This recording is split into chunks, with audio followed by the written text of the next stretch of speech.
What's up YouTube, Moon here.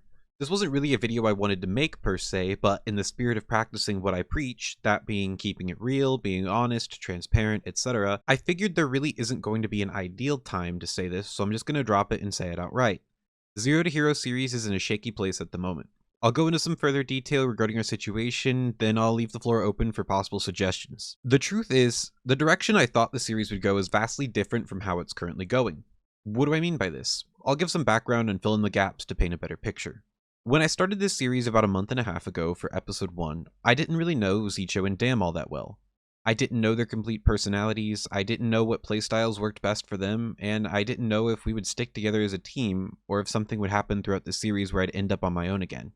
I had only met Zicho in mid-November, and met Dam around 2 weeks after that, so I know with the way we talk with each other it can seem from an outside view that we've known each other for much longer, but that isn't the case.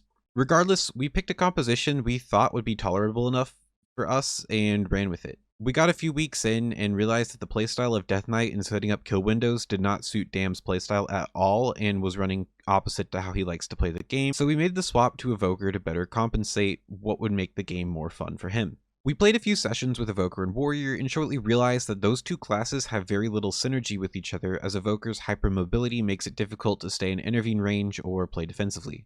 Our theory was that Warlock and Evoker would pair well together as a pseudo-wizard cleave, and while we were able to find some success and push through a plateau with it, we came to the realization that this comp is essentially a worse variant of Shadowplay. Our theory had been proven wrong the more actual wizard cleaves and wizard cleave busters we had fought. I had greatly underestimated just how important a composition would be to a team's success, and that knowing what playstyle suits you best can turn up or down the difficulty on that composition. There was also friction developing in the team as well.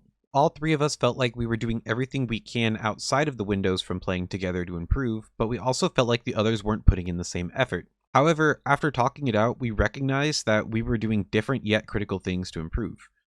For instance, I work a full-time job where a few days of the week I'm gone from my house for 12 to 13 hours at a time. So to compensate, I listen and watch videos regarding game theory, I extensively watch our VODs over from the previous session on my personal laptop, and when I'm home I create macros, I swapped to targeting keybinds, I added keybinds for shear 123, hex 123, etc. And did everything I could to optimize myself from a game knowledge setting before going into the next queue session. Dam, on the other hand, has a job where he works remote and is able to sit shuffle queues while he does work in the background. As a result, he's been able to put a lot more games on the Evoker and has close to 900 rounds on solo shuffle played on just that spec alone. This allows him to be more comfortable with the damage profile of the class and treat the rotation like it's second nature. He's able to put in more raw games to get experience and wisdom and doesn't necessarily focus on the theory aspect too much.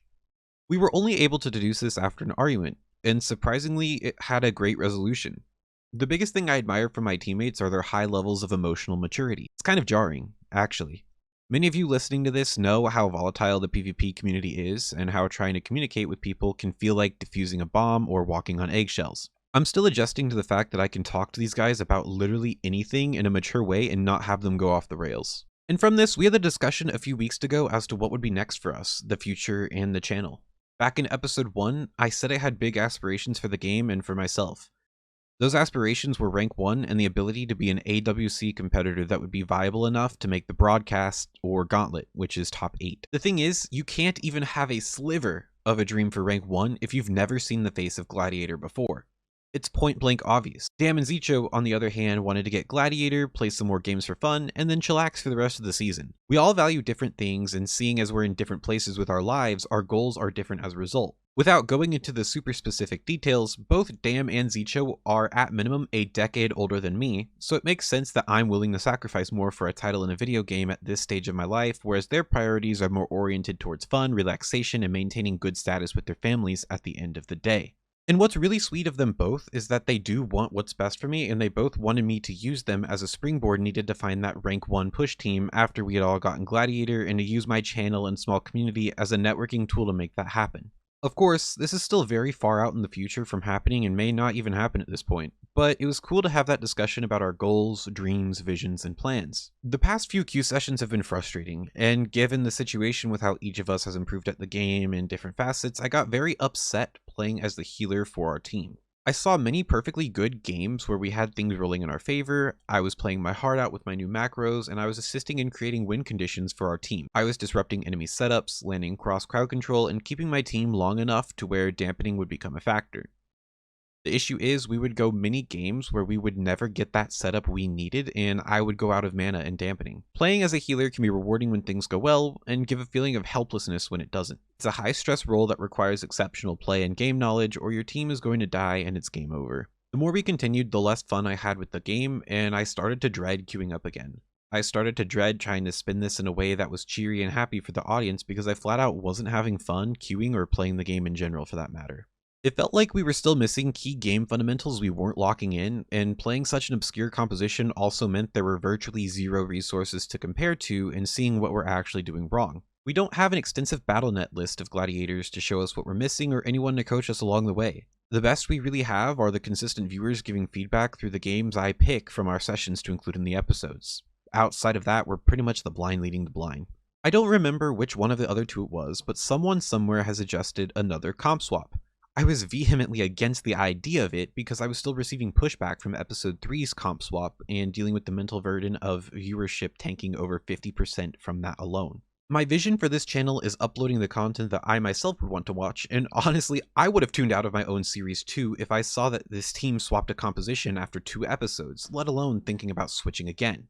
I mean, hell, the last thing I want to do is make a fool out of myself to an audience by terminally re-rolling. In the quest to so desperately prove the viewers wrong, I wanted to make this composition work, and I wanted to have fun doing so, but it seemed like neither had been happening. In explaining my frustrations to Zicho and Dam, they had agreed it was probably best to switch comps again to something more evergreen, and that left me with an ultimatum. I'll mention now that both of these guys had went into extensive detail that they were totally cool with my decision either way and wanted to ensure that they were cool with whatever I went with. So here's what it was.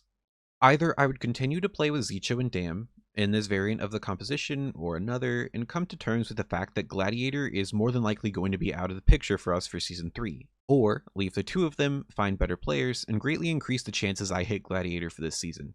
The big decision was on me. What would I find more fun? How would my story continue? Should I give up what I had with these guys if it meant I could finally hold the title of Gladiator and have some credibility to my name? Is this what's best for me? It really wasn't easy, and I ended up spending several days thinking it through, going over the pros and cons, chatting with other people in similar situations, even chatting with my family about this. Hell, I even delayed the next episode so I could think this over because of the weight it had. I took what I value in the game and combined it with how I truly felt to make my final decision. So, here's what I chose. I decided to stick with my current team and say fuck it to greed. Honestly, these two guys are the best people I've played with in my 3 years of playing Rated Arena. Not even because of skill level necessarily, but because they're level-headed, can take feedback without becoming pissy or offended, and have been so insanely supportive of helping me create this series, create this community, and support my goals. Throughout the course of the series, we developed a legitimate friendship with each other that I'd like to last for a long while, either all the way until we hit Gladiator, or even if we never managed to reach such a goal. I value my friends, my integrity, and having fun playing the game much more than trying to trade up my teammates to hit a goal. That being said, the question now is, what's going to happen with the series? My main focus for the series was to provide you all with a realistic picture of a newly formed arena team trying to reach a goal. While my inspiration came from SkillCap's Road to Gladiator series, I wanted to give an unfiltered, realistic view of the slog it takes to reach your goals in the PvP scene. And man, is it so much more messy than what it was portrayed to be. I've said this before on my channel and I'll say it again. I'm not SkillCapped. I'm not trying to sell you a product, so I have no incentive to try and manipulate the series into believing that if you just do XYZ, you'll hit Gladiator in no time. I want to make this something that's authentic and something that the larger, more casual PvP community could relate to. Fortunately for you, and unfortunately for me, that involves showing my mistakes, mess-ups, blunders, and vulnerabilities as a player who loves this game for the whole world to see. I think in large too that there's two factors going into play that distinguish the two series from one another, the season and the composition. SkillCap's Road to Gladiator series had a team playing RMP in Shadowlands Season 2, whereas my team is playing in Dragonflight Season 3 with a currently scuffed variant of a Wizard Cleave. It's day and night differences overall, so I really need to stop thinking about comparing myself to another series and focus on the main objective with my own channel. So, as for the Zero to Hero series, I'm still going to continue with the series and get at least an episode uploaded once a week for the foreseeable future. But I'm going to alter the format slightly to where we're focusing on fun and improvement rather than just trying to hit a rating goal. In a way, this season is our own version of a season of discovery, see what I did there, because we're recognizing what our strengths are as players within a team and speculating how we can best use them to become the strongest arena team we can. I'm starting to view Gladiator as a byproduct of class mastery and game mastery, which can be obtained through improvement at the game, and improvement comes significantly easier if you're having fun playing the game. Since my team is committed to playing with each other for the long haul and acknowledge that Gladiator might be a multi-season process for us, we wanted to swap our composition to something that's not necessarily just flavor of the month, but something that can last and do well within multiple metas. We want to pick something that's both viable and allows us to one-trick a specialization regardless of what the meta shifts to.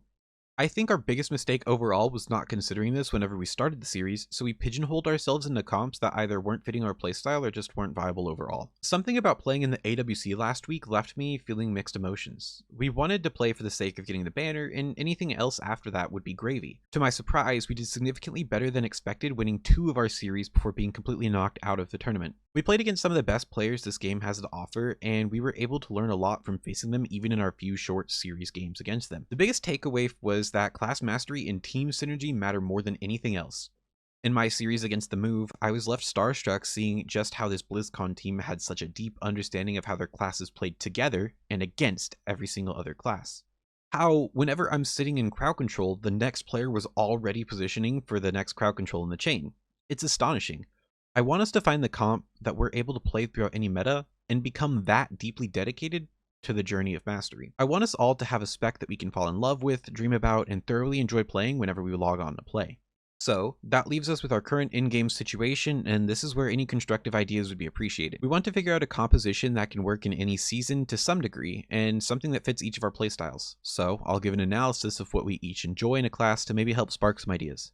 I'll also mention that I'm going to be swapping off of healer for the foreseeable future when it comes to arenas. Dam seems to enjoy throughput-oriented classes with mobility the most, and seems to excel with Demon Hunter and Hunter. He likes the idea of doing maximum damage and applying pressure throughout that regard. If he ends up being our healer, he's mentioned wanting to play either Holy Paladin or Preservation Evoker. Regarding Zicho, he's wanting to pick either Druid or Priest. He doesn't really care as much for what spec he plays as either class, but he just wants to pick a class and become known for being a master at that class. He's willing to heal as either class and seems to enjoy healing as both, so he can go either way. For myself, I'd like something that can be rewarded for having a lot of game knowledge. I could go with a setup class, such as a rogue or a feral druid, or I could instead go the route of like a disruptive caster, something say along the lines of elemental shaman. Ideally, I'd like a class that can go with multiple compositions and has some flexibility to it too. And if we're delaying our path to Gladiator a little bit to become part of Team Fun, then that's a trade I'm honestly willing to take. We're still trying to figure things out, so it may be a little bit before the next episode of Zero to Hero, especially with the new format. But I have a few other video ideas I'll fill in the gap with and expand upon other ideas I've had for videos but never actually got to make in the process. Who knows? I may even get to create my first community video assuming enough people are in the Discord and are willing to play. The whole point of this video was to give everybody an update of where we're at and to be transparent regarding our situation. But yeah, until next time, this is Moon, signing out.